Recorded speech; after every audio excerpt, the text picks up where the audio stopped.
poder levando. Tu és o mensageiro do reino bendito. Teu dom é o santo evangelho, viver pregando. Apocalipse, capítulo de número 3, versículo 7. Quem achou, diga amém. Amém. Diz assim: e ao anjo da igreja que está em Filadélfia escreve: isto diz o que é santo, o que é verdadeiro, o que tem a chave de Davi, o que abre e ninguém fecha, e fecha e ninguém abre.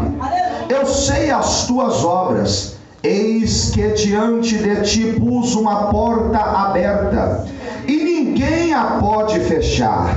Tendo pouca força, guardaste a minha palavra, e não negaste o meu nome. Eis que eu farei aos da sinagoga de Satanás, aos que se dizem judeus e não são, mas mentem, eis que eu farei que venham e adorem prostrado a teus pés, e saibam que eu te amo, como guardaste a minha palavra, como guardaste a palavra da minha paciência, também eu te guardarei da hora da tentação que há de vir sobre todo o mundo, para tentar os que habitam na terra. Eis que venho sem demora. Guarda o que tens, para que ninguém tome a sua coroa. A quem vencer, eu farei coluna no templo do meu Deus, e dele nunca sairá. E escreverei sobre ele o nome do meu Deus, e o nome da cidade do meu Deus, a nova Jerusalém, que desce do céu do meu Deus, e também o meu novo nome. Quem tem ouvidos, ouça o que o Espírito diz às igrejas. Amém. Pode tomar o seu assento, meus queridos irmãos. Pode glorificar a Deus pelo nome. Meus irmãos, no livro de Apocalipse, nós encontramos uma série de mensagens que Jesus revelou ao seu servo, o apóstolo João, quando este encontrava-se prisioneiro na ilha de Patmos, pela fé que ele havia abraçado, o cristianismo que ele seguia. A ilha de Patmos era uma ilha que Roma havia designado para enviar os piores homens que eles consideravam para aquela ilha. E João foi enviado para lá por causa da sua fé em Jesus Cristo. E ali na ilha de Patmos, o Senhor se revela para João de uma forma que João não o conhecia. Ele se revela glorificado. E ele começa a entregar uma série de mensagens para João, que vão se construir e formar o livro que hoje nós chamamos de Apocalipse. A palavra Apocalipse é uma palavra grega e ela significa revelação, porque o livro é a revelação de Jesus Cristo a João na ilha de Patmos. No meio destas mensagens todas gloriosas, perfeitas e poderosas, há uma série de mensagens que são enviadas às 7 igrejas da Ásia. Nós a chamamos as 7 cartas de Jesus às 7 igrejas da Ásia. Estas igrejas hoje formam aquilo que nós conhecemos como a atual Turquia no Oriente Médio. Essas igrejas não eram as únicas igrejas e também não eram as maiores igrejas. Uma leitura simples da Bíblia vai mostrar a todos nós que Jerusalém era uma igreja maior do que estas igrejas, que Antioquia era uma igreja maior, mais famosa e mais conhecida que a igreja de Esmirna, de Tiatira, de Filadélfia. Mas por que é que Jesus não envia envia mensagens a Jerusalém. Ele não envia mensagens a Antioquia, que eram maiores e eram mais famosas que estas igrejas. O fato de Jesus enviar as mensagens a estas 7 igrejas não significa que a mensagem era unicamente e exclusivamente para aquele grupo de cristãos que pertenciam àquela geração, àquele tempo e àquela determinada igreja. O fato das cartas estarem nominais e endereçadas àquele grupo de pessoas não indica que aquela mensagem era exclusiva para aquela igreja a qual ela está endereçada. As igrejas que estão aqui representadas, elas são representativas. Por quê? Porque o número 7 na Bíblia, ele simboliza o número da perfeição, o número da totalidade e o número da manifestação de Deus na terra. Quando o número 7 aparece na Bíblia, é porque a Bíblia está falando de perfeição, ela está falando de totalidade, ela está falando de manifestação de Deus na terra. Por exemplo, em Gênesis no capítulo 2, a Bíblia diz: e no 7º dia terminou Deus a sua obra e descansou. A Bíblia diz no livro de Josué que Israel rodeou Jericó por 6 dias, mas Jericó não caiu no 6º dia. Mas quando eles deram a 7ª volta, Jericó caiu por terra, pela perfeição da obediência à direção que Deus tinha dado. No livro de Reis, a Bíblia diz que há um homem chamado Naamã. Este é um general da Síria. Este homem possuía uma lepra, e a lepra era uma doença incurável do seu tempo. Uma menina israelita na sua casa vai dizer que há um profeta em Israel, e este profeta é um profeta de Deus, e ele pode dar a solução para Naamã. Quando Naamã chega em Eliseu diz para ele: 7 mergulhos no Rio Jordão. Naamã diz: poderia ser nos rios da Síria, rios mais belos de Damasco. Mas os servos dizem: porventura não ouviria a tua voz do profeta? E ele vai para o Rio Jordão e mergulha uma vez e não é curado, 2 vezes e não é curado, 3, 4, 5, 6 vezes, mas não é curado. Quando ele obedece perfeitamente a ordem do profeta, e o profeta sabe que o 7 é a manifestação de Deus, ele mergulha a 7ª vez, Deus desce na terra, arranca a lepra de Naamã, e Naamã levanta curado do Jordão.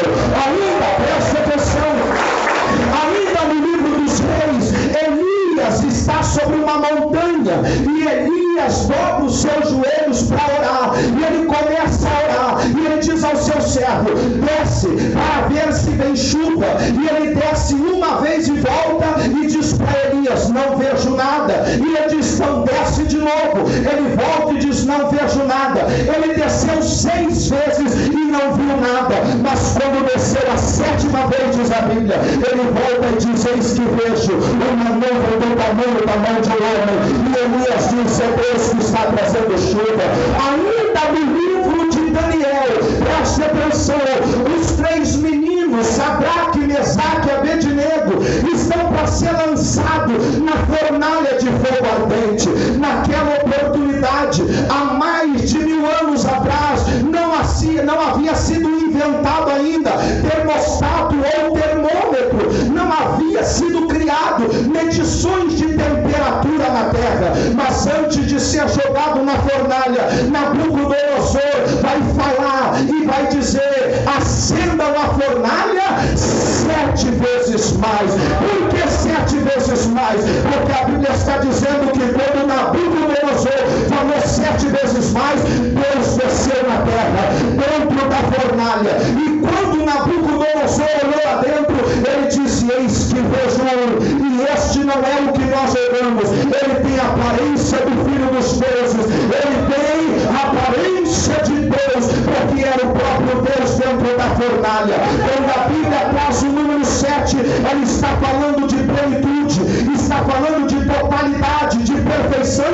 e de manifestação de Deus na terra. Porque são 7 cartas, porque elas representam as 7 igrejas, representam a totalidade das igrejas. Todas as igrejas de todas as gerações, de todos os séculos, são as igrejas que ouvem a voz do Espírito Santo.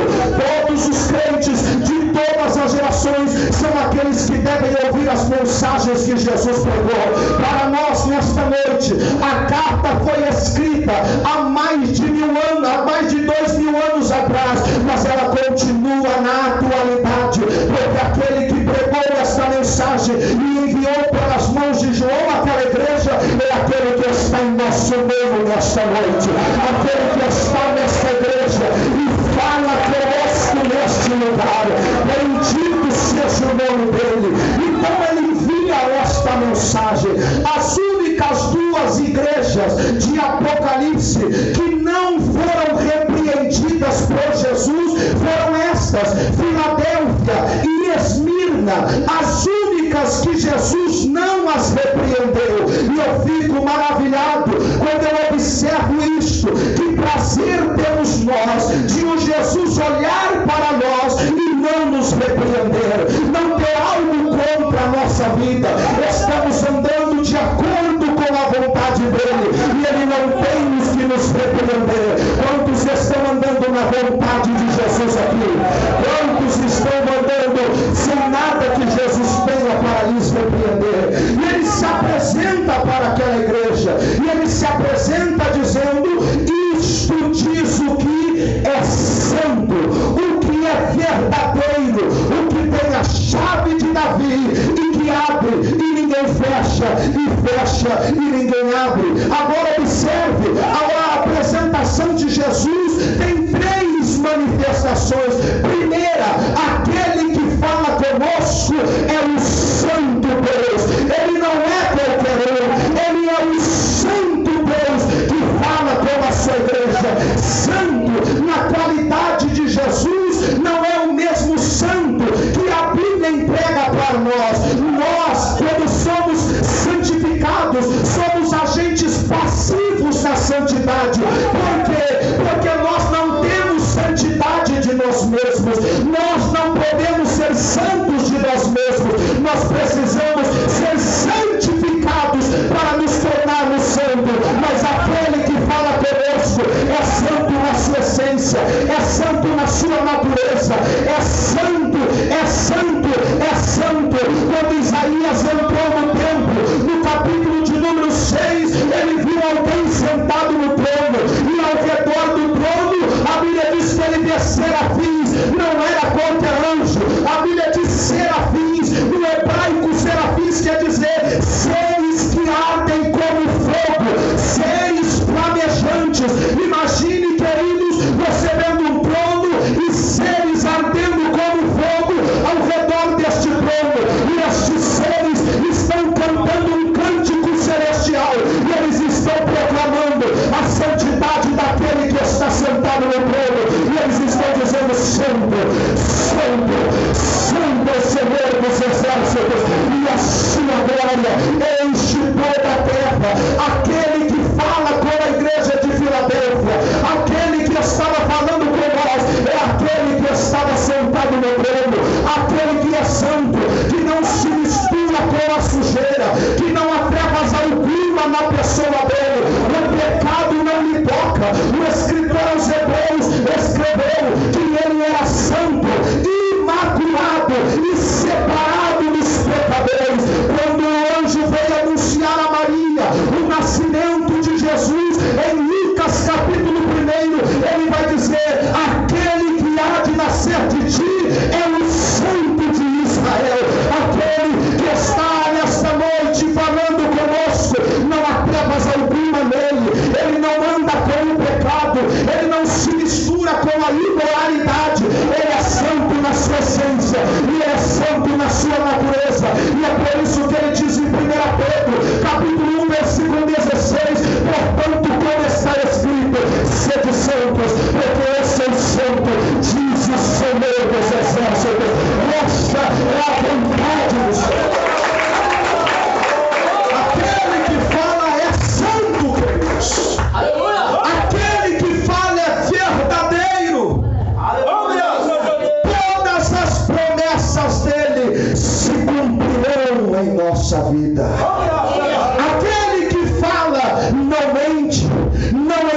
engana. Aquele que fala não ilude. Aquele que fala conosco é verdadeiro. Eu vou lhe dar um motivo para você dar glória. A palavra que ele pôs na tua casa vai se cumprir. A palavra que ele pôs sobre a vida do teu filho vai se cumprir. A palavra que ele pôs no teu casamento vai se cumprir. A palavra que ele pôs no teu ministério vai se cumprir. A palavra dele não volta vazia. Ali é verdadeiro. Números 23:19. Porventura falaria o Senhor e não cumpriria. Não, ele não é homem para mentir, nem filho de homem para se arrepender. Estamos falando nesta noite a palavra daquele que é santo e é poderoso. E olhe para mim, por gentileza, o Senhor dos exércitos vai cumprir a palavra sobre a sua vida, vai cumprir a palavra sobre a sua casa. Aquele que está viciado será alcançado pelo Senhor. Aquele que está doente será alcançado pelo Senhor. O Senhor é verdadeiro. O Senhor não mentiu para você. O Senhor não enganou você. Aquele que fala é verdadeiro. Bate palma e dá glória a Deus, Deus.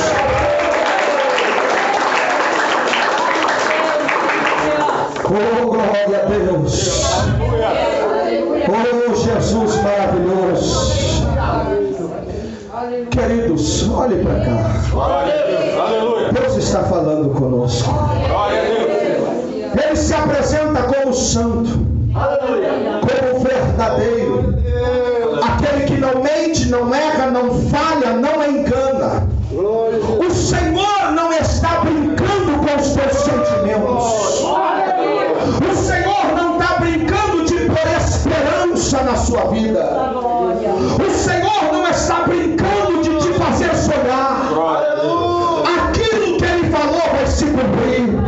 Quer o inferno, quer os demônios, quer os homens, Ele é verdadeiro para cumprir a sua palavra. Levante a sua mão e dê glória para este Deus. Ele é aquele que tem a chave de Davi. Ele é aquele que abre e ninguém fecha, e fecha e ninguém abre. Ele se apresenta como aquele que tem a chave de Davi. Essa expressão que Jesus usa aqui, aquele que tem a chave de Davi, é uma expressão que Jesus vai extrair do livro de Isaías, no capítulo de número 22. Lá no livro de Isaías, no capítulo de número 22, Deus vai dizer que existe uma chave nas mãos de um homem chamado Eliaquim, e esta é a chave de Davi. O que era a chave de Davi?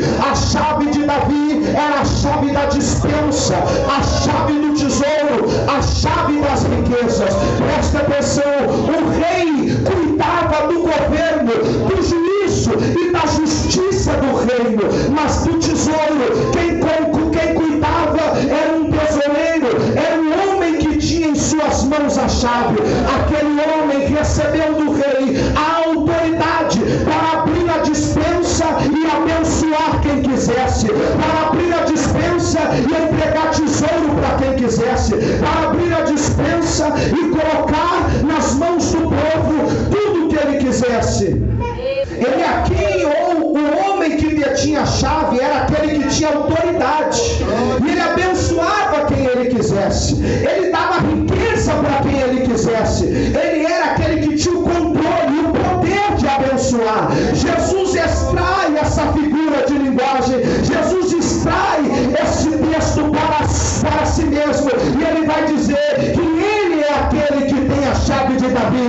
Isto é, ele abençoa quem ele quer, na hora que ele quer e quando ele quiser. Se ele quiser entregar riqueza, ele entrega riqueza. Se ele quiser curar e entregar a bênção da cura, ele entrega a bênção da cura. Se ele quer abrir a porta e abençoar, ele vai abrir a porta e abençoar. Mas se ele quiser fechar, ele fecha, e ninguém pode abrir. Nesta noite a porta está aberta para nós neste lugar, e as bênçãos de Jesus estão descendo sobre esta igreja.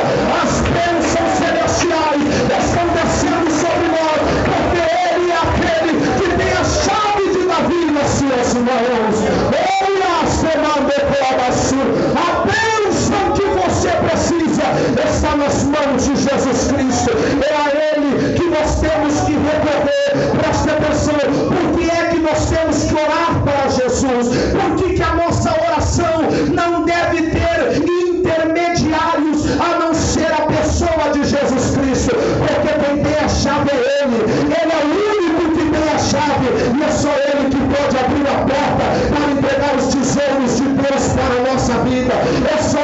querido, que tem autoridade para abençoar a nossa casa, a nossa família e tudo que nós possuímos. E nesta noite o Senhor está dizendo a essa igreja: a porta está aberta, os tesouros serão derramados, as bênçãos de Deus descerão nesta igreja.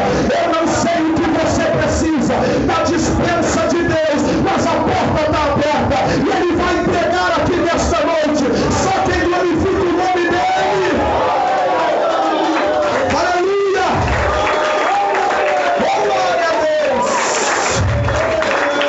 Queridos, a igreja vinha enfrentando dificuldades, a igreja vinha passando por lutas, tribulações. O texto vai dizer que Jesus menciona a existência de uma sinagoga de Satanás naquela região. Isto não quer dizer, meus irmãos, que tinha demônios personificados em homens ali, não. Ele mesmo explica, abrindo entre parênteses, e ele diz assim: aos que se dizem judeus e não são, mas mentem. Ele está falando de falsos crentes, falsos irmãos, falsas pessoas dentro da igreja, que estão mentindo que são e não são, estão enganando. Eles não estão dentro da igreja para contribuir, para somar, para fazer a obra crescer. Eles estão dentro da igreja para destruir, para dividir e para tirar quem está firme com Jesus Cristo. Preste atenção, estes judeus mentirosos são os mesmos judeus que Paulo falou no livro de Atos dos Apóstolos aos presbíteros da igreja de Éfeso. E ele disse: quando a minha partida se der, eu sei que lobos entrarão no meio de vós e não terão piedade do rebanho e destruirão o rebanho do Senhor. Estes judeus são aqueles que Paulo combateu nos Gálatas, dizendo: eles não têm compromisso com o reino, eles não têm compromisso com o rei. A única coisa que eles fazem é destruir a obra, é destruir a igreja. Estes aqui são o joio, aquele que cresce junto, aquele que se levanta junto e só está dentro da igreja para destruir quem está firme com Jesus Cristo. A igreja vinha passando por dificuldade, mas Jesus sabia que eles eram mentirosos dentro da igreja. Presta atenção, meus irmãos, dentro da igreja não deveria ser, mas é. Há muita pessoa que não quer compromisso com Deus. Há muita pessoa que não quer compromisso com o reino. Pessoas que estão dentro da igreja para dividir, que estão aqui apenas para destruir. Falsos, mentirosos, batem nas suas costas na tua frente e te apunhalam com um punhal quando você vira ela. Pessoas fofoqueiras, enganadoras, mentirosas, que não querem compromisso com o reino de Jesus Cristo. Eles foram plantados. Jesus, ele diz que um homem plantou a semente no seu campo e lá cresceu um trigo naquele campo. Quando aquele homem foi dormir, veio um diabo sobre aquele campo e lançou as sementes no campo. O que cresceu no campo? O joio ao lado do trigo. O joio, querido irmão, é praticamente igual ao trigo. Se você não é um especialista, eu também não sou, e nós chegarmos numa plantação de trigo, nós não sabemos de nós mesmos diferenciar o que é o joio do que é o trigo. Apenas aquele que é especialista consegue identificar a diferença do joio para o trigo. Jesus diz: eles vão crescer juntos.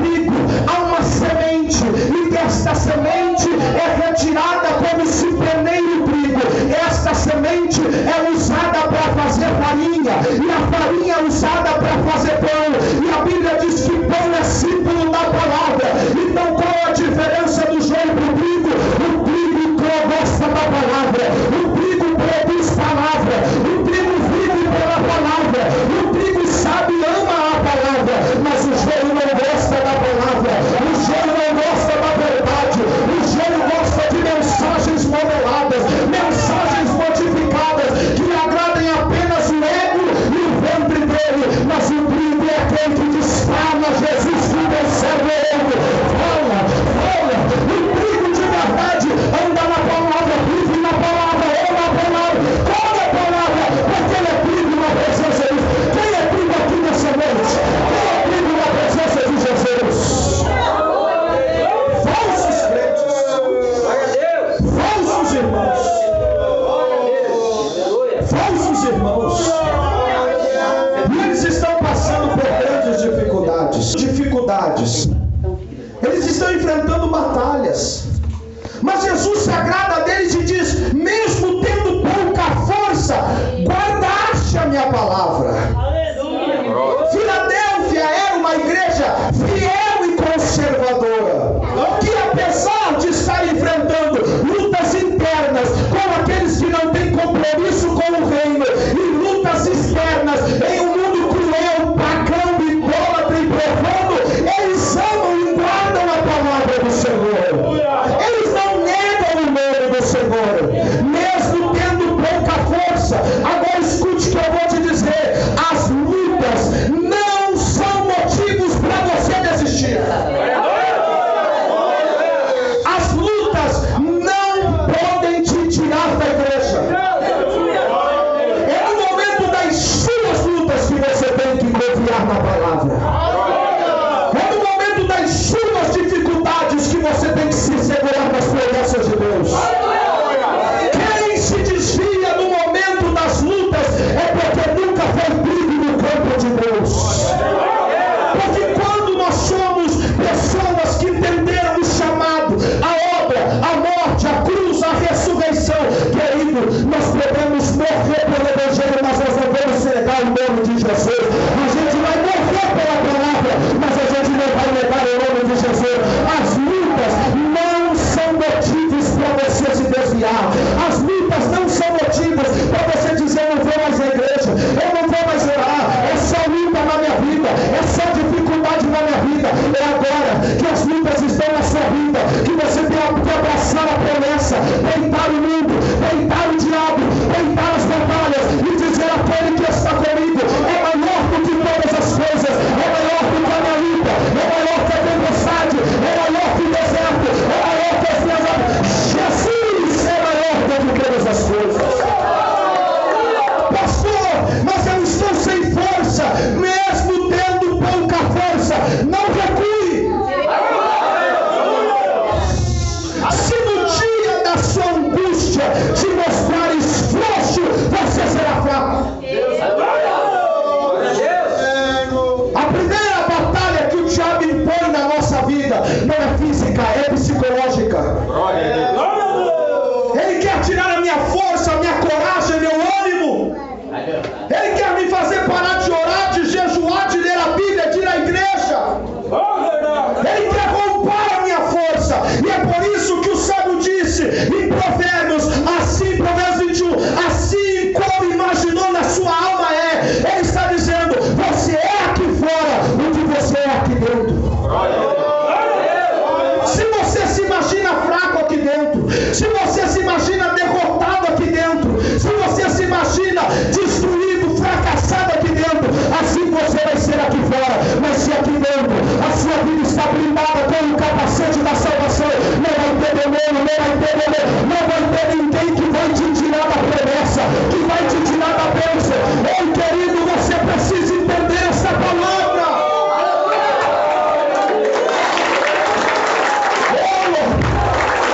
É questão de espiritualidade.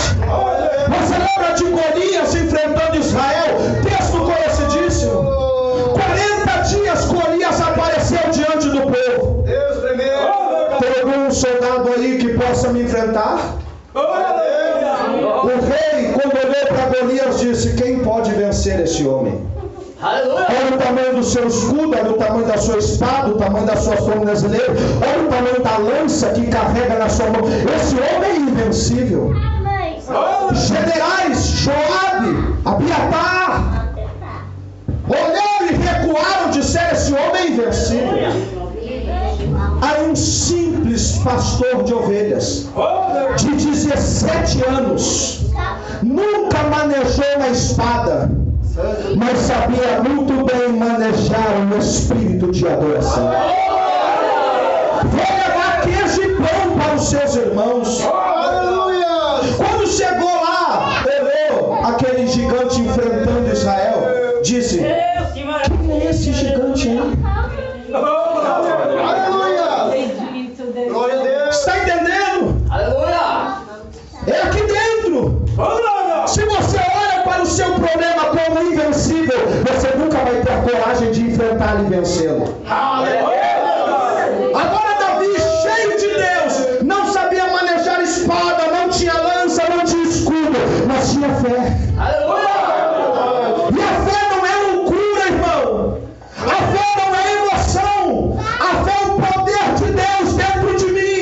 A fé me guia, a fé me conduz. A fé diz para mim: esse gigante não é pálido, meu Deus.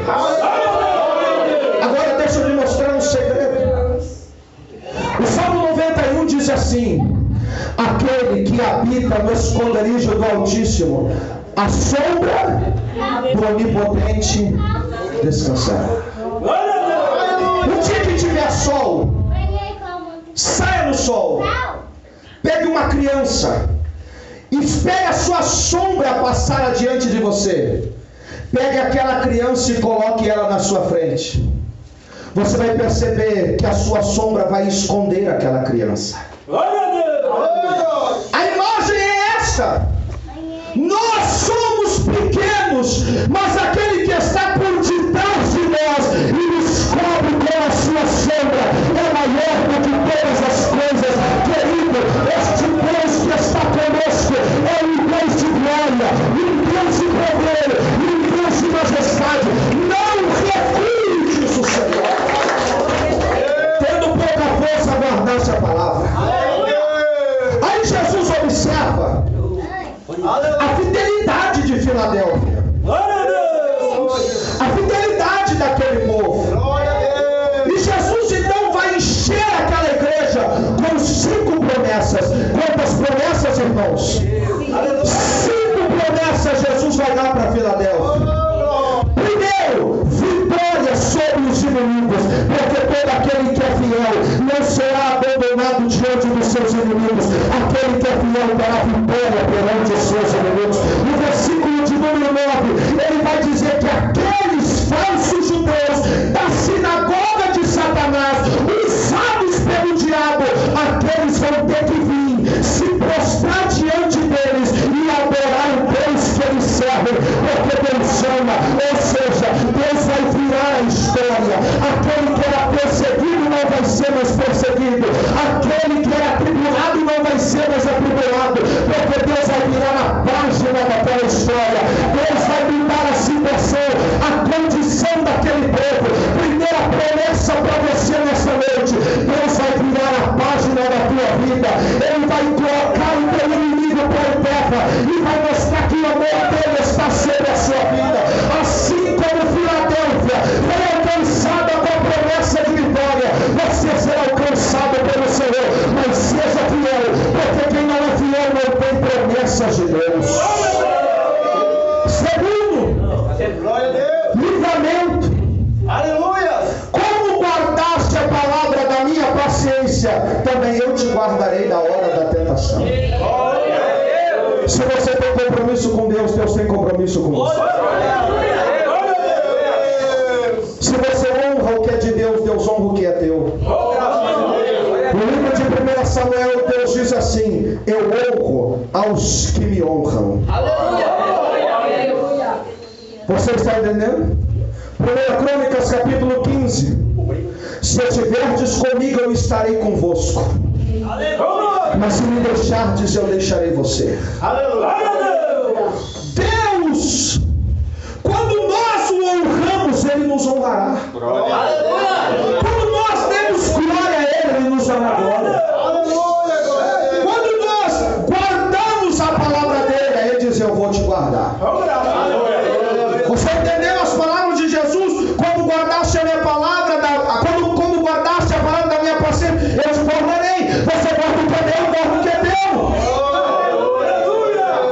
Agora não adianta você querer cobrar de Deus o que você não faz. Não adianta você querer que Deus te glorifique, te dê honra, se você não dá honra para Ele, não glorifica o nome dele.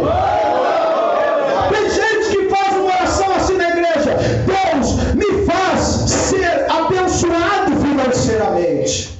Eu quero ganhar mais, eu quero ter mais dinheiro, eu quero ser mais abençoado financeiramente. Aí passa salva na igreja.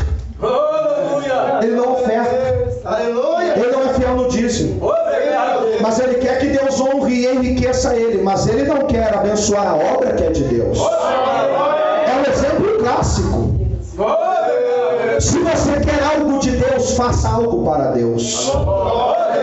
Quando o salmista foi a comprar um monte de araúna para oferecer um sacrifício a Deus, quando o rei Davi chegou, Araúna olhou para ele e disse assim: não, rei, eu quero dinheiro seu, pega o campo, adore a Deus, faça o que bem entender nesse campo. Davi vai olhar para ele e vai dizer: não oferecerei a Deus sacrifício que não me custe nada. Glória a Deus. Aleluia. Estão sentindo a presença de Deus?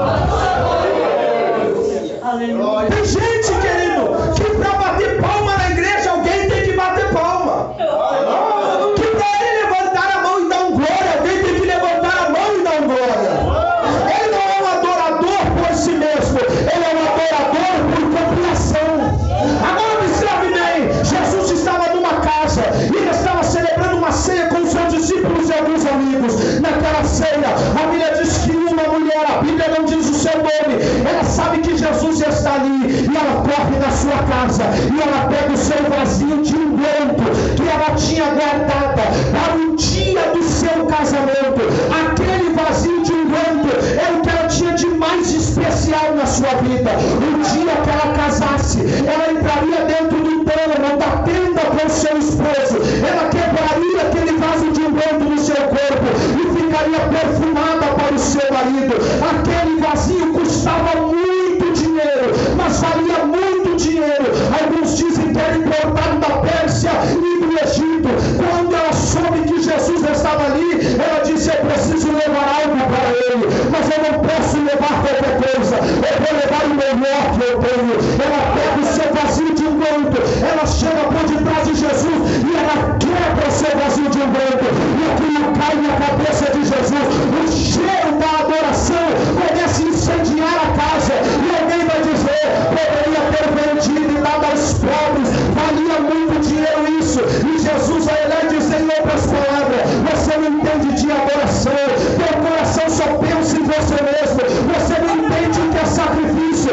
Esta mulher me ungiu para o dia da minha sepultura. Agora veja bem, o que é honrar para ser honrado. E Jesus disse: por causa da atitude dessa mulher, em todos os lugares onde esta palavra for pregada, alguém vai falar dela, alguém vai comentar o nome dela. Ela honrou Jesus, Jesus honrou ela deu para Jesus, Jesus deu para ela. A gente precisa abrir mão para adorar. Adoração sem entrega não é adoração.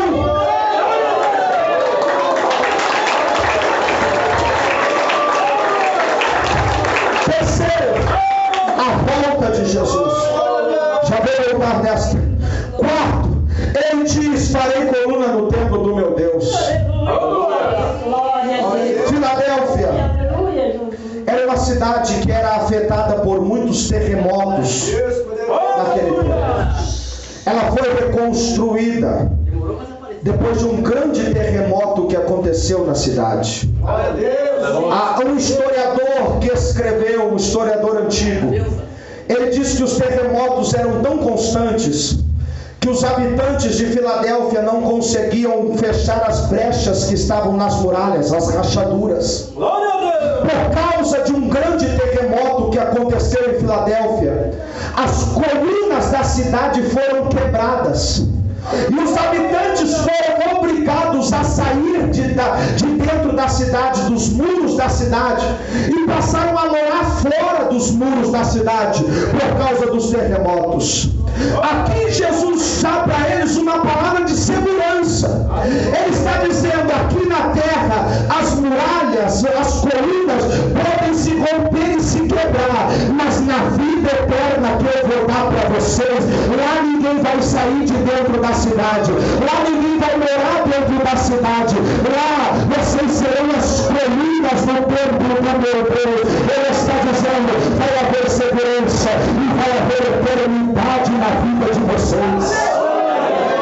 Agora veja, ele diz: escreverei o meu nome, o nome do meu Deus e da cidade do meu Deus. Este mundo costuma eternizar os seus heróis, os seus famosos, naquilo que nós chamamos calçadas da fama.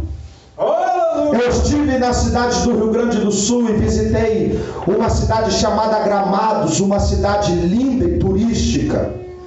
E lá na frente de um teatro, de um museu, eu não sei o que era direito, há uma calçada no chão. E as pessoas famosas, elas vão lá e marcam com cimento mole a sua marca, a sua mão, o seu pé, para eternizar o nome delas naquele lugar. Os judeus têm esse mesmo costume. Quando há um herói no meio dos judeus, eles eternizam aquele herói plantando uma árvore. Foi assim na Segunda Guerra Mundial, com um homem chamado Schindler. Esse homem chamado Schindler, ele era um alemão. E quando ele percebeu a grande matança que Hitler e os alemães estavam fazendo com os judeus, ele comprou uma fábrica de panelas. E ele começou a esconder judeus naquela fábrica de panelas. Ele salvou diversas, centenas, milhares de vidas de judeus naquela fábrica de panelas, escondendo aqueles judeus dos alemães e de Hitler. Quando acabou a Segunda Guerra, os judeus plantaram uma árvore e escreveram o nome de Schindler naquela árvore, eternizando o nome de Schindler. Mas tudo isso é passageiro e temporal, porque o nome deles está lá, mas eles já morreram e estão na sepultura. A glória deles passou, acabou. Mas aqui Jesus está dizendo que o nosso nome e a nossa cidade não é deste mundo e não é temporal.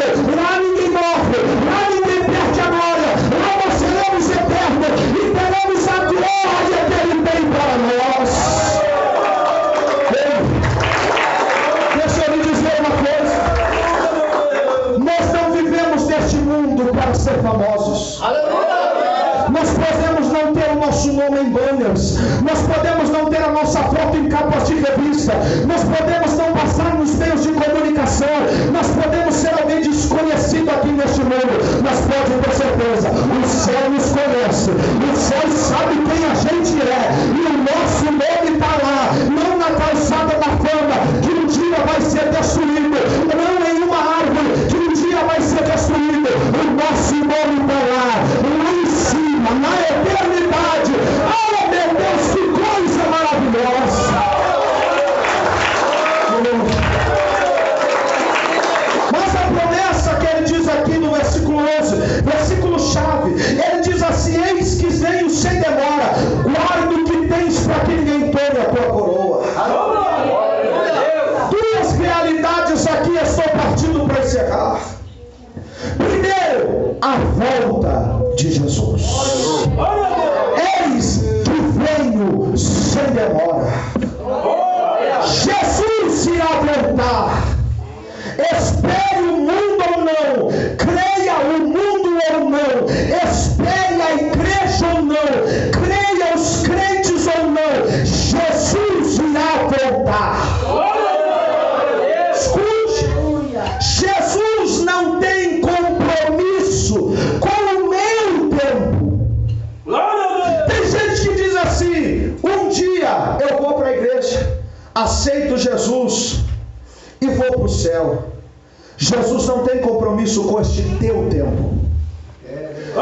Jesus tem compromisso com o tempo de Deus. Escute, Jesus disse: do dia e a hora ninguém sabe, a não ser o meu Pai que está. Ele está dizendo: meu Pai já determinou o dia, já determinou a hora. Ele sabe. E o único compromisso de Jesus é com esse dia e com essa hora. Quando esse dia e essa hora chegar no calendário de Deus, quem tiver preparado vai subir, quem não tiver vai ficar. Esta é a realidade do Evangelho. Ele vai voltar, irmãos. Ele prometeu para nós que ele vai voltar. E a vinda de Jesus consuma o plano de Deus para a sua igreja. O plano de Deus para nós não está encerrado, não acabou na cruz. Jesus diz: está consumado. Ele estava consumando uma obra, mas o plano de Deus não acabou. O plano de Deus começou com o anjo trazendo a notícia para Maria. Continuou com o Espírito Santo trazendo a semente no ventre dela. O plano continuou com Jesus vivendo 30 anos na carpintaria de seu pai. Com 30 anos ele recebe um chamado e ele é levado pelo Espírito Santo ao deserto do Jordão.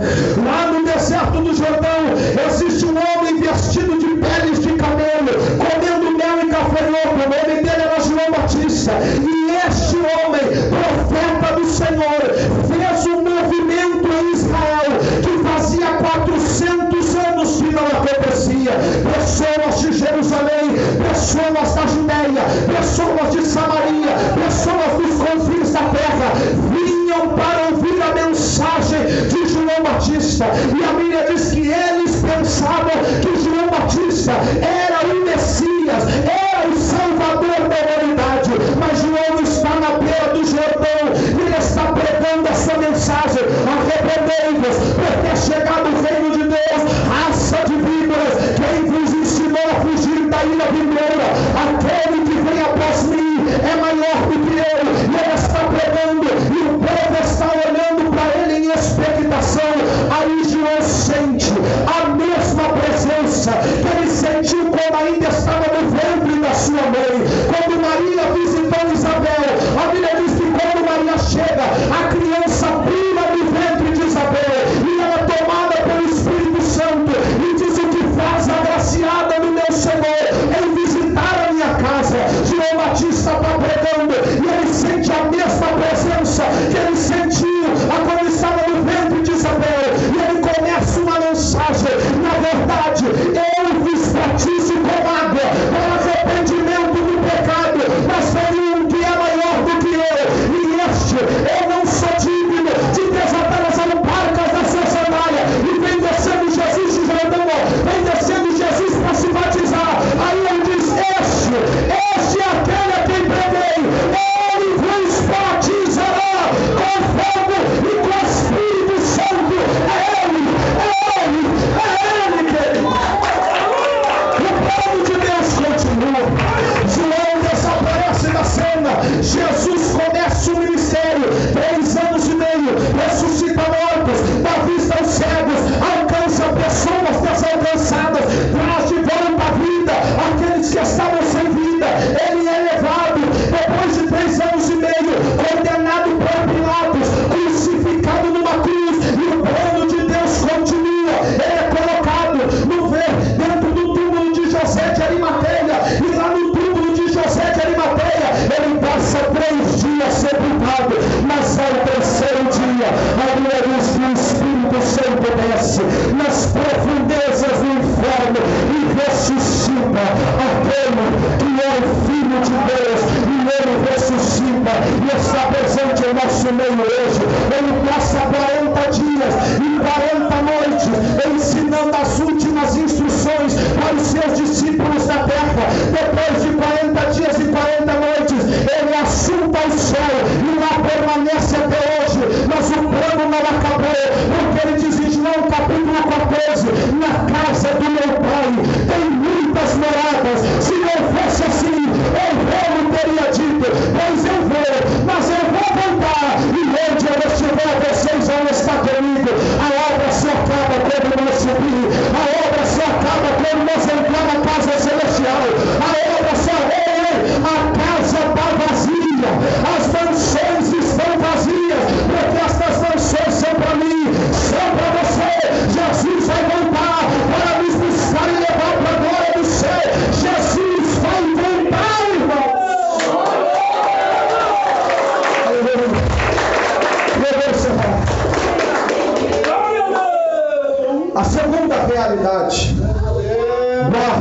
tens para que ninguém tome a tua coroa. A primeira é a volta de Jesus. A segunda é a responsabilidade do crente. Guarda o que tens. Tem alguém tentando roubar a tua coroa. Tem alguém tentando tirar a coroa que Jesus te deu. Guarda o que tem.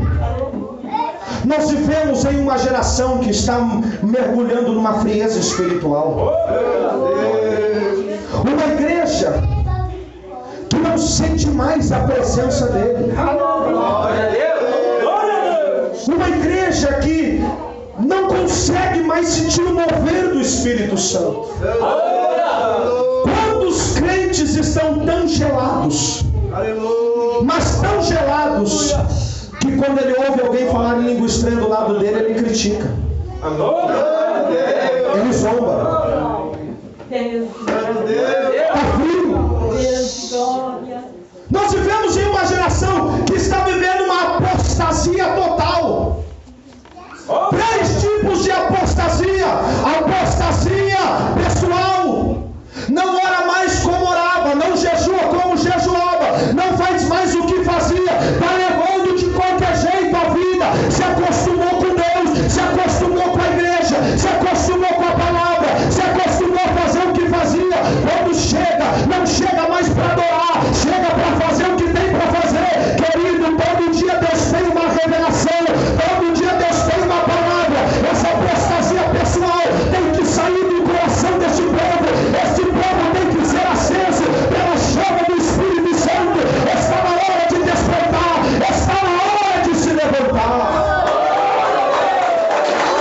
Apostasia moral. O que era pecado antes não é mais pecado hoje. Antes obedecia, hoje não obedece mais.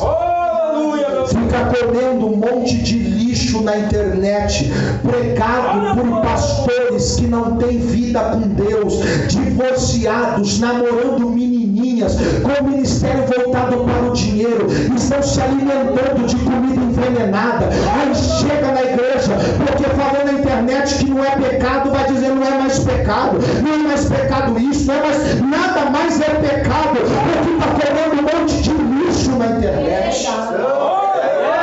Apostasia moral. Não tem mais compromisso com a santidade de Deus. Não tem mais compromisso com a moral de Deus, a ética de Deus. Nós somos uma igreja que se alastra. E o diabo bateu tanto na tecla do homossexualismo que as pessoas estão começando a aceitar. Nos Estados Unidos, as igrejas já estão ordenando pastores homossexuais. Estão aceitando, e os crentes também. É normal, é genético, isso é mentira, irmão. Não existe terceiro gene, não existe genética que puxe para um lado ou para o outro ao mesmo tempo.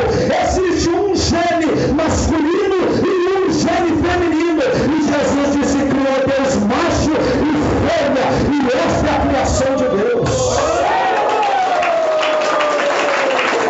A igreja antes não aceitava o divórcio, agora aceita. Não aceitava o pecado, agora aceita. Apostasia moral. O diabo está tomando a coroa, está tirando a coroa e não está percebendo.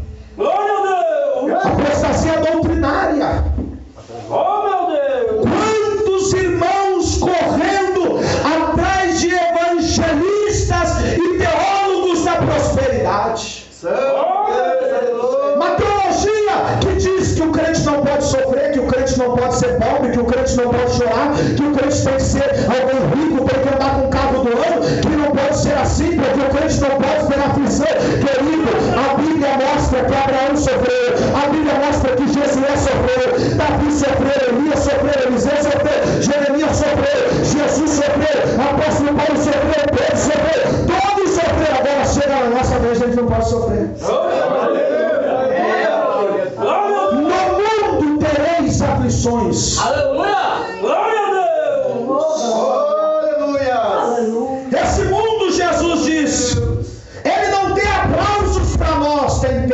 espada e forca. Sereis odiados, perseguidos, mortos, caluniados, levados perante governadores. É isso que o mundo tem. Sabe por que a gente vê o mundo aplaudindo esse evangelho que está lá fora? Porque o evangelho não transformou o mundo, mas o mundo transformou o evangelho deles. E pelo fato do evangelho deles não condenar os pecados deles, eles aceitam e batem palma. O mundo nunca aceitará o verdadeiro evangelho. O mundo nunca aceitará o verdadeiro crente. Porque ainda sem abrir a boca, o verdadeiro crente é uma mensagem que condena o mundo. É mostrar um modo de vida que Deus exigiu ou pediu, apesar de Deus não pedir nada. E o mundo olhar e dizer, ele quer ser diferente. E isso condena. E ao condenar, o mundo se revolta. E o mundo mata para excluir da terra aquele que o condenava. Esse é o verdadeiro evangelho. Guarda o que tens. Não se acomode, não esfrie, não perca a sua coroa. Jesus está voltando. Nós não podemos, queridos, deixar que o evangelho seja esculambado como está sendo. Precisamos preservar o que temos, guardar a palavra do Senhor. Precisamos ser Filadélfia nessa geração. Precisamos ser estes irmãos nesta geração. Que Deus venha se revelar a nós e falar para nós como falou a esta igreja. Que sejamos uma geração que faz a diferença. Guarda o que tens, para que ninguém tome a tua coroa. Deus abençoe essa igreja em nome de Jesus. Levanta a tua voz, qual trombeta tocar. Convida ao arrependimento todos os pecadores. Rediga que o Senhor não tarda a voltar.